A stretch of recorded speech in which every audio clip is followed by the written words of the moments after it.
Your Orlando vacation could end up costing hundreds more than you planned, and most of those extra charges aren't even on the price tag. Today, I'm exposing the biggest ways visitors are legally scammed in Orlando and showing you exactly how I avoid them. You finally land at Orlando International Airport after a long day of traveling. Maybe you've been up since before sunrise, navigated security, survived a crowded flight, and now there's only one thing on your mind: getting to your hotel and finally starting your Orlando vacation. Most airport shuttles charge per passenger, not per vehicle, so what starts out looking like an inexpensive option can quickly cost a family of four $60 or $70 before you've even left the airport. And then comes the part that really costs you and what most tourists don't realize: time. Unlike an Uber or Lyft, your shuttle isn't waiting for you, it's waiting until it's full. Then it begins making stop after stop, dropping guests off at hotels all over Walt Disney World, Universal Orlando, and the International Drive area. What should be a 30-minute drive can easily turn into hours, especially if your hotel is one of the last stops. And it's always the last stop, trust me. Especially when you have late-night rides booked and staffing is reduced. As the saying goes, time is money, and on vacation that's especially true. Every extra minute spent circling Orlando is another minute you're not relaxing by the pool, grabbing dinner at Disney Springs, or enjoying your first evening at the hotel. Now, to be fair, some airport shuttles aren't always a bad value. If you're traveling solo and find a heavily discounted fare, they can still make financial sense. But for most couples and families, there's usually a better option. Before you reserve an airport shuttle, open the Uber or Lyft app and compare the total price for your entire group. More often than not, you'll discover that a private ride costs about the same or sometimes even less and takes you directly to your hotel without making half a dozen extra stops along the way. It's one of the easiest ways to save both money and time before your Orlando vacation has even begun. And speaking of transportation, this next one catches even seasoned travelers by surprise. Some gas stations take advantage of unsuspecting tourists with higher than average prices. Here's an extreme case that's fun to look at, one that has become legendary among Orlando locals. If you've driven between Walt Disney World and the Orlando Vineland Outlet Mall, there's a good chance you've passed it. And if you know, you know. The gas prices here are about 3 times more expensive than most other places. I'll admit, it got me once. Years ago, before I lived in Orlando, I pulled in without paying much attention to the price. I started pumping gas, I glanced down after just a few gallons, and the total was already $60. I stopped immediately. Now, some people say the owner doesn't actually want to sell gasoline, that the real business is inside the convenience store, and the pumps are simply there because local zoning requires them. Maybe, but there's one little detail that always made me raise an eyebrow. Instead of advertising gas, the sign prominently displays petrol. Now, that probably doesn't mean much to most Americans, but every year, Orlando welcomes millions of visitors from the United Kingdom, where fuel is sold by the liter instead of the gallon, and it's always called petrol. And because gas prices are already much higher in the UK than they are here in Florida, many international visitors don't immediately realize they're paying 2 or 3 times the local price. Whether that's intentional or simply clever marketing, I'll let you decide. While this gas station might be the extreme, there are a number of gas stations near Orlando International Airport and tourist areas that charge more. Maybe not 3 times more, but hoping to catch people returning their rental cars. Plenty of vacation budgets have taken a hit at these pumps. If you're returning a car, don't assume the first or closest gas station is your best option. Take 10 seconds to look at the price on Google Maps, which has a terrific gas price feature that many people overlook. Or drive a few minutes further down the road just to check out some prices. One of the most frustrating conversations I've ever had at an Orlando hotel was about mysterious resort fees. I had booked my father a room for one night and walked him up to the front desk to check in. Everything was going smoothly until I noticed an additional mandatory $40 resort fee on the bill. So I asked a simple question: what exactly is this resort fee for? The front desk explained that it covered things like access to the fitness center, the swimming pool, and a complimentary bottle of water in the room. What? Free local calls and an overnight parking fee. My dad was elderly, used a scooter to get around, and probably didn't bring his bathing suit. He wasn't about to hit the fitness center to pound weights, and he didn't even have a rental car. I drove him. I politely asked if they could remove the resort fee since none of those amenities applied to his stay, and the answer was no. It was mandatory, and that's the problem with these resort fees. They're rarely based on what you actually use. They're simply part of the cost of staying there, and this should be illegal. Resort fees immediately break your trust in the hotel. You feel scammed. A room advertised at $59 a night looks like an incredible deal until you start adding everything else. First comes the resort fee, then Florida sales tax gets added onto that resort fee because, yes, resort fees are taxable. Then there's overnight parking, and yes, Florida charges sales tax on that too. It's death by 1,000 cuts. That $59 room quickly can become well over $100 a night before you've even unpacked your suitcase. So why the separate fee in the first place? One reason is simple. Hotels know travelers sort search results by the lowest nightly rate. By keeping the room price low and moving part of the cost onto the mandatory resort fee, that hotel suddenly looks more competitive than it really is. So you need to be aware of this when you're on sites like Priceline, Expedia, and Booking.com. Now, to be fair, not every hotel does this. Disney-owned resort hotels do not charge resort fees, but book a room at the Walt Disney World Swan and Dolphin and you'll pay $50 per night for things like Wi-Fi, use of the fitness center, and a discount on spa services over $230. Universal Orlando Resort hotels do not charge resort fees, although Universal does charge for overnight parking. When you're comparing Orlando hotels, don't stop at the advertised nightly rate. Look at the total nightly cost. Add the room rate, the resort fee, overnight parking, and remember that Florida sales tax applies to those extra charges as well. A hotel advertising $120 a night with no surprise fees is often a much better value than an $80 room loaded with mandatory add-ons. I also print out or screenshot my booking just in case things change once I arrive at the hotel. This has happened to me before where the hotel tried charging me an even higher resort fee than I had originally agreed to pay. Now, speaking of overnight parking, just when you think you've uncovered all the extra charges, Orlando has one more surprise waiting for you. Overnight parking charges. Now, I understand charging for valet parking, you're paying for a service there. But charging guests to park their own car after they've already paid hundreds of dollars for a hotel room? Well, that's a tougher sell. And just like resort fees, the advertised price rarely tells the whole story. Let's continue using the Walt Disney World Swan and Dolphin example. They charge an outrageous $43 per night for self-parking. Sounds bad enough, but remember, you've already paid $50 per night in resort fees plus another $43 to park. Florida also charges sales tax on that parking fee, so you're paying over $100 per night on top of the room cost. It's another one of those expenses that chips away at your vacation budget. And here's where it really starts to add up. That's enough money to pay for a nice dinner or a special souvenir. And to be fair, not every hotel charges overnight parking. Disney-owned resort hotels include free standard parking for registered guests. Many of the off-site hotels include free parking as well. Universal Orlando resort hotels do charge for overnight parking, but I think this is more to keep people from parking at the hotels instead of paying for parking at the theme parks. Profit is just something Universal has learned to live with. But seriously, even at Universal Orlando, it adds up and the cost is significant. So before booking any Orlando hotel online, look beyond the room rate. Check whether the hotel charges a resort fee. Check whether it charges overnight parking. Then remember that Florida sales tax applies to both.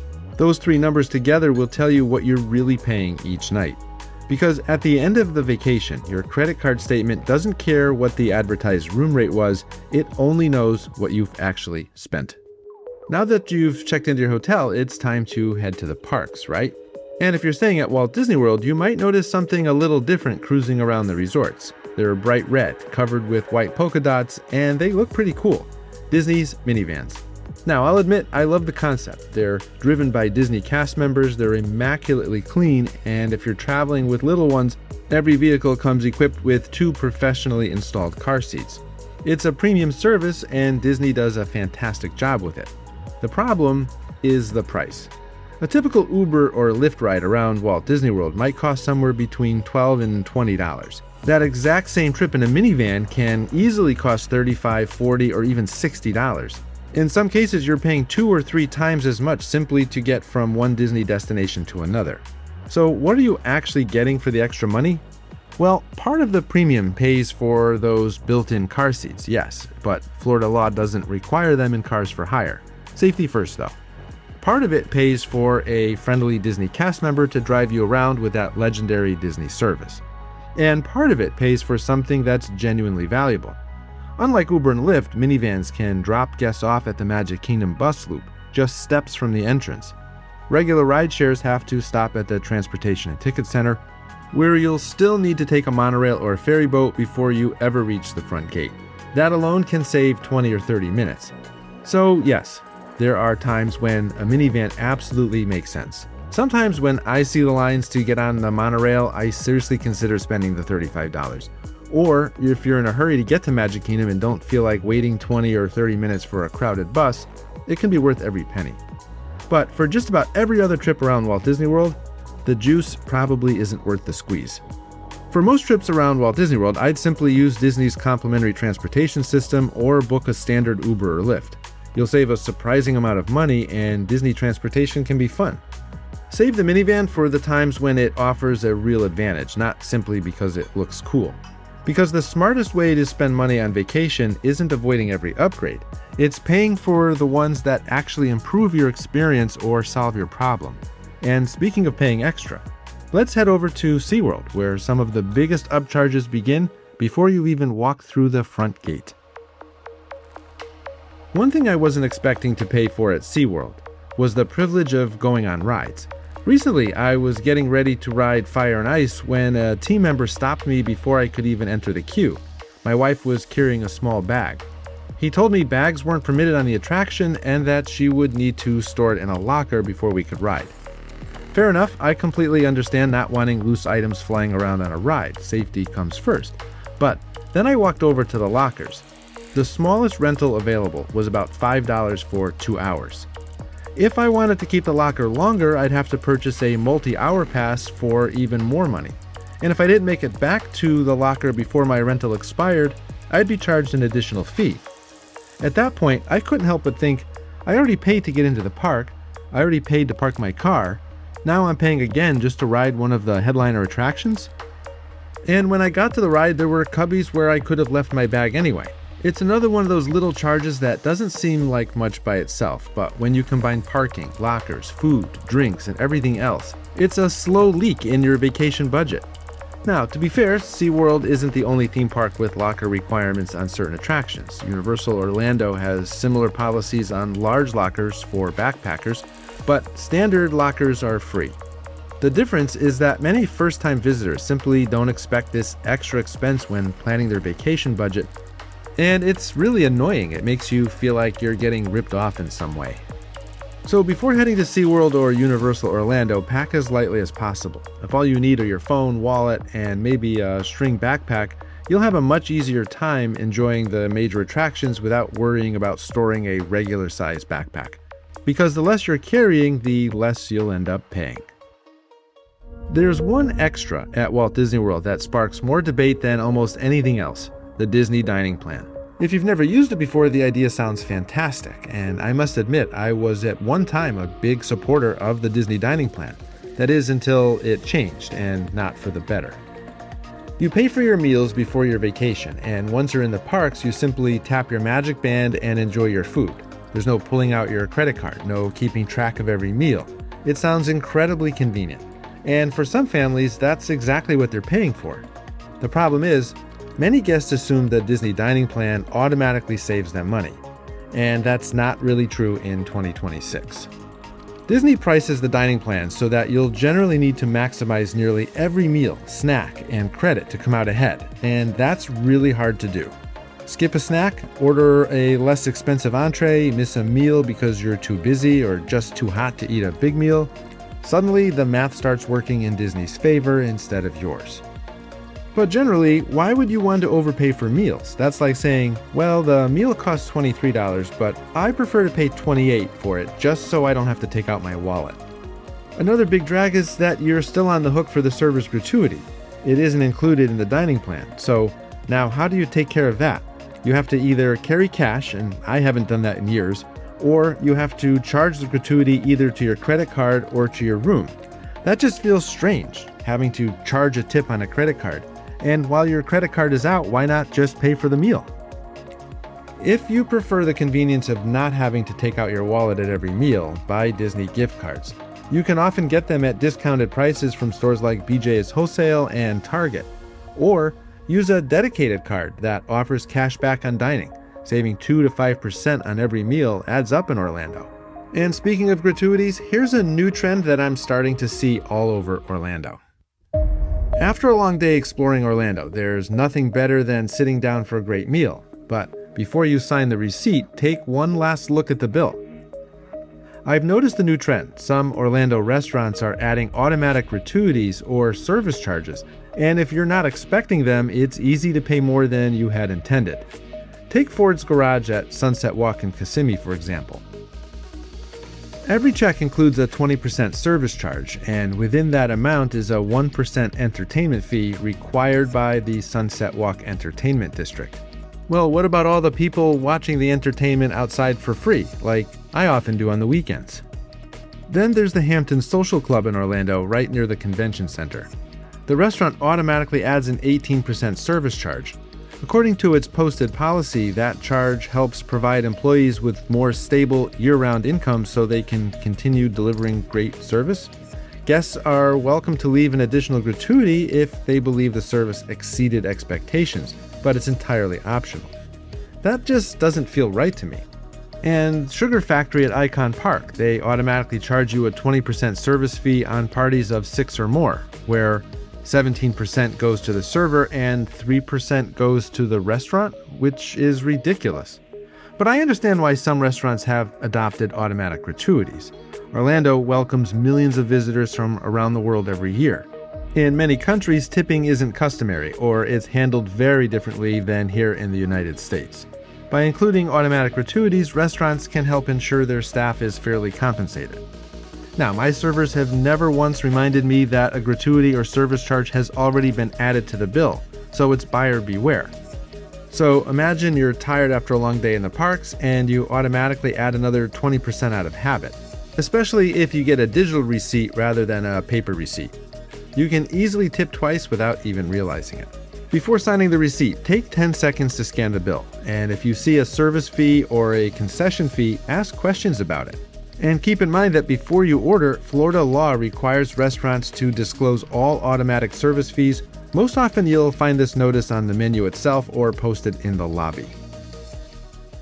If there's one upgrade you'll see at almost every Orlando theme park, it's preferred parking. For an extra fee, you can park closer to the entrance and, in theory, start your day a little sooner. The question is, how much is that convenience really worth? Let's start with SeaWorld. On a recent visit, I saw VIP parking priced at $77 for a parking space. Now, if you're arriving late in the day, have mobility concerns, or simply don't mind paying the convenience fee, that may be money well spent to you. But for the average guest arriving when the park opens, you're often paying a premium to save just a few extra minutes of walking. Then there's Walt Disney World. Preferred parking is available at all 4 theme parks, but in my opinion, Magic Kingdom is where it makes the least sense. Why? Well, because no matter where you park, you're still starting your day at the Ticket and Transportation Center. Whether you're in the preferred lot or the standard lot, you're still taking the monorail or the ferry boat to reach Magic Kingdom. All you've really avoided is a short tram ride or a walk to the Ticket and Transportation Center. For many guests, that's a pretty expensive shortcut. Now, if you're pushing a stroller, traveling with young children, or have mobility challenges but don't quite qualify for accessible parking, preferred parking might make your day significantly easier.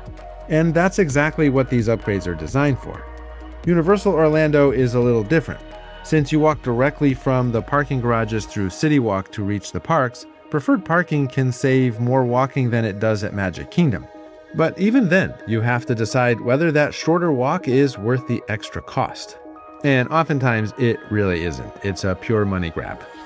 If you're visiting any Orlando theme park, my advice is simple. Arrive early. When you get there before the crowds, the advantage of preferred parking becomes much smaller because the standard lots are still relatively close. This is especially true at SeaWorld. It helps to ask yourself one question: am I paying for a better experience or just a slightly shorter walk? Here comes another one of my videos that I think you'll really enjoy. Let's see if I'm right. I'll see you over there.